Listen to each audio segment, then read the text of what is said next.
in the furnace. We know God could deliver. Put us in this furnace, but we're not going to bow down to, we're not going to turn our back. We're going to trust God because we know that God can deliver us out of this fire. And by chance, if he doesn't, we know he can. And so this is the faith that you must have, just like the Hebrew boys. And so when they put them in that fire, the king turned the furnace up 7 times hotter. And when they got in the fire, naturally, so you would think that they would be dead. You would think that the fire would burn them up. But lo and behold, the king had to look again because the king saw a fourth man. And four is a number of balance. Fourth man, and that fourth man was likened unto the Son of God, who was in the flames. And those 3 Hebrew boys that went in the fire bound with shackles, the fire set them free. Did you hear me? The fire allowed them to become loosed. You need to know, if you stand in that fire and stay in that flame, what's binding you in your mind and your emotions and your heart, voice has been talking to you. If you stay in that fire, number one, God is going to be there with you. God's going to be there with you. He said that he'll never leave you nor forsake you. Matter of fact, he said he's a very present help in the time of trouble. And so in your time of trouble, in your fire, God is there. He's there to comfort you. He's there to protect you. But he's there to encourage you, to let you know to keep standing. Keep standing in the fire, because as you stand in the fire, I see weights falling.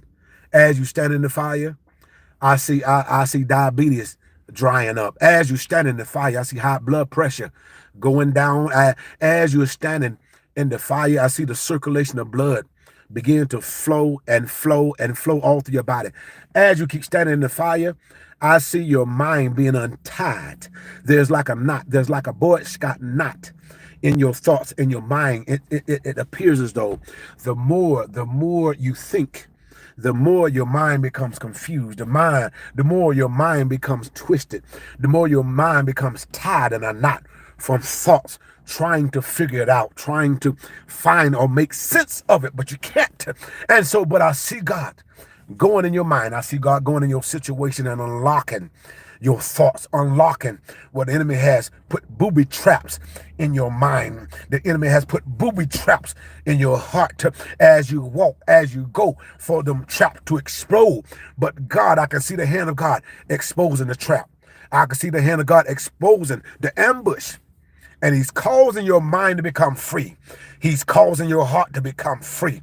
He's causing your soul to become free. I see it now. I see it now. I see it now. What the enemy has been planting. The enemy has been planting as like wiretaps, as things in your life that's been following you, has been tracking you. The enemy has been stalking you. The enemy has been watching you. The enemy has been watching your every move. And you wonder why. Why is it that the enemy knowing what I'm doing and what I'm saying? And so, but God has revealed it. And God is going to expose the wiretap on the enemy and listening to your heart, on the enemy and listening to your conversation.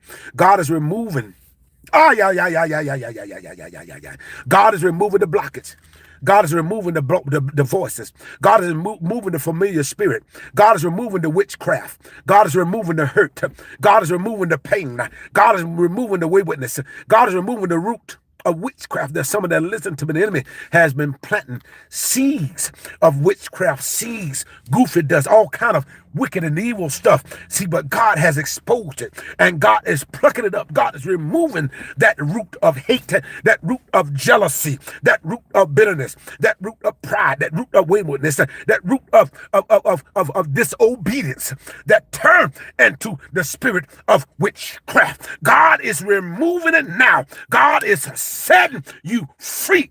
You've been crying late at night, late at night for months and weeks, and crying, thinking that this is your last breath, thinking I'm gonna die. I'm not gonna wake up in the morning. Voice has been telling you you are no good. You're gonna die alone. You're gonna die in pain. You're gonna die broke. The devil is a liar. God is reversing the curse. God is stopping the mouth of the gangsayer, and God is bringing life from you. Out of your belly shall flow rivers of living water, of gushing waters coming forth out